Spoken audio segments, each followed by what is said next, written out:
Améliorer les conditions de vie de la communauté rome, c'est un des engagements de l'Albanie dans sa demande d'adhésion à l'UE.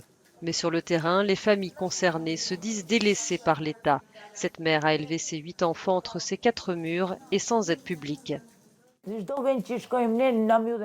Partout où l'on va, les portes se ferment, dit-elle. Oubliez ce qu'ils disent. Aucune institution ne nous aide. Ils ne nous donnent pas à manger, ils ne nous donnent rien.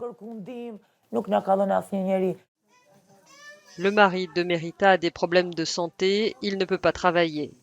La famille vit en mendiant et en fouillant les poubelles pour trouver de la nourriture et des objets à revendre. Un seul des enfants est scolarisé. Des militants et travailleurs sociaux s'efforcent de leur venir en aide. Parmi les problèmes que rencontrent ces familles, on peut citer l'éducation et le chômage.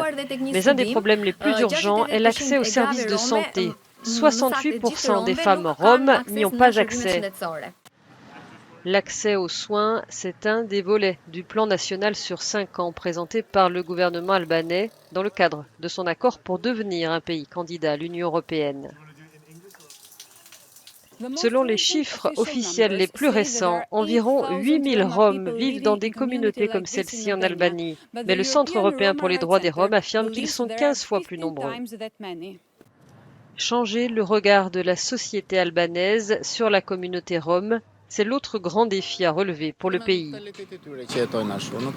C'est dans leur mentalité de vivre comme ça, dit ce passant. On voit qu'ils sont systématiquement contrôlés dans beaucoup d'endroits.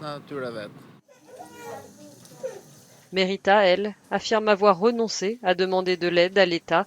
Elle redoute juste l'avenir pour ses enfants et petits-enfants.